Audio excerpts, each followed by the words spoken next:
Hello and thanks for joining us. This is The What Now.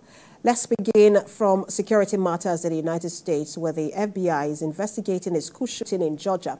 The suspect, 14-year-old Colt Gray, had denied to police in May 2023 that he was behind internet posts that contained images of gun, warning of a school shooting. We have a report.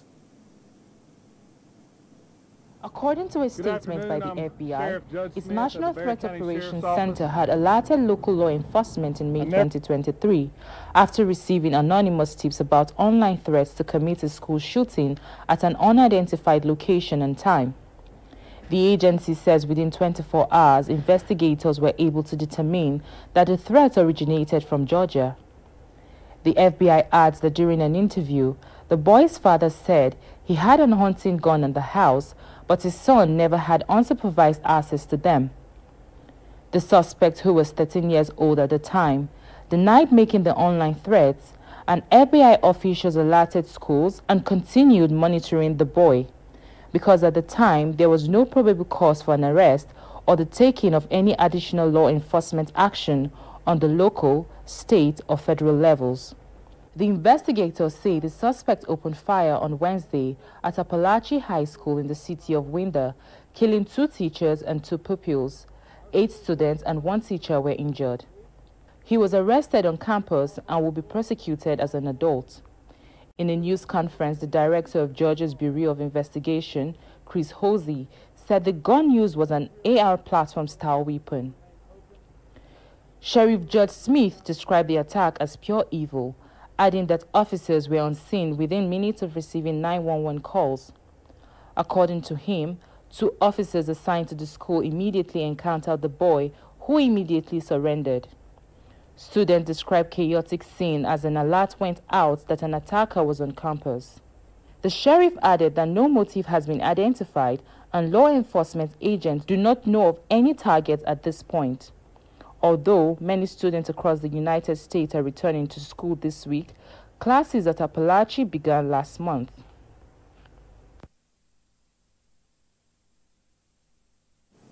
Now, for more on the U.S. School shooting, I'm being joined from the United States by Global Affairs Analyst Habib Salawu via Zoom. Good to have you join us. Yeah, thank you for having me. So we've seen in like a month or two, we've seen 2 shootings in the U.S. and more, but prominent ones. One of them on the former President Donald Trump, and now at the school in Appalachia. Is there a sense of loss of hope and hopelessness when it comes to gun violence in the U.S.? I believe I would tilt towards hopelessness because of the sentiments attached to the Second Amendment and the rights to own and bear arms in America and the politics around it. So you're right to include hopelessness as an option in the form of direction that this will take. Let's also talk about, because one of the things we find in this particular story is that there had been a post last year about, gun violence. And then the boy had denied knowing anything about it. In terms of how the FBI or local authorities, security authorities treated that matter, is it satisfactory? I believe when such alerts come and they work with local authorities to deal with the threats of violence, particularly as he had made it online with concerning shooting in the school, they, based on the resources, they're limited resources that I believe the FBI too has a challenge with. The question will be, for how long will they put, a spotlight on the boy, or for how long are they going to continue to follow him before they become satisfied that he's no longer a threat? Again, there are a lot of privileges involved in cases like this. You've heard them say that his father said he had supervised access to hunting guns. He's 13, for goodness sake. What's a 13-year-old doing with a hunting gun? But that's part of the concerns around ownership of guns in America. As long as the politics around gun control and rights isn't incentivized, it would become an issue that would linger on for a very long time. And this is, that's going to be one of the, you've mentioned two things, I was going to take my questions from. One of them is the response of the father, and the other, the politics. But first, let's start with the father, who had talked about how his son doesn't have access to his hunting guns. Let's talk about parents who have guns, because sometimes in some of these cases, when that has to do with minors, you find that the guns belong to their parents. How should that situation be treated when it involves parents who have guns and their sons have access, or their children have access to those guns? I believe if there should be legislation that deals with such parents, just like Colt Gray is being charged with murder, his father should be charged with accessory to murder as well. Because a lot of these underage kids only have access to these guns because of the carelessness of their parents. And there has to be consequences for such carelessness.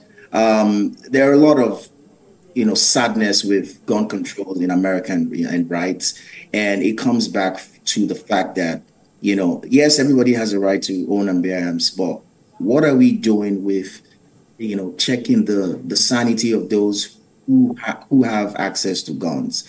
The scrutiny to get a driver's license in America is a lot more than owning a gun. And you begin to ask yourself, what exactly is the NRA deriving from continuing to put $2 to $5 million annually on lobbying for, gun rights? And let's also look at the politics of it. We'll get back to the very details of this incident in just a moment. But in terms of the politics, it's taken a while, or it's taken years and decades for both the Republicans and Democrats to come together and do something about gun control. But now that it is the election year, a new president is going to be elected. We're going to see, some of them, but in Congress, are also going to be new members as well. Are you optimistic, or is it that there will be reforms in the works if this happens? I'm not. And it's very hard for me not to be an optimist on a lot of issues. But this comes from the fact that a lot of money is being pumped and a lot of fear is also being pushed out to make people continuously defend the need to hold on to their guns. We're not saying people shouldn't own or bear arms in America. We're just saying, let us control access to these guns.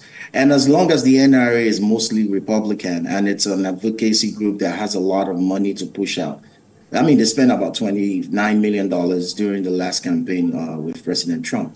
There would always be reason for politicians to think about their personal interest over the national interest. And again, the Democrats and the way they address gun control is more or less like foul opposing sides, as opposed to sitting down, bipartisanship, everything, and considering this as a threat to the entire country. It's not a Democrat versus Republican thing. This is threat to life. And people keep dying. And it's unfortunate that mass shootings occur in schools. These are easy targets. These are children. These are teachers. There are arguments that teachers should carry guns as well. It's not about guns. Guns don't kill people. It's people who aren't bright owning guns that kill people. So putting out more guns to curb gun control, gun violence is not the way forward. There should be a proper detailed check in place that assesses mental health, assesses a lot of things, just to ensure that you have guns in the right hands. I don't share the sentiments of hope with regards to gun control in America for a very long time. Thank you so much for your time. Always a pleasure to have you on. Global Affairs Analyst Habib Salam. Thank you for having me. Have a great day.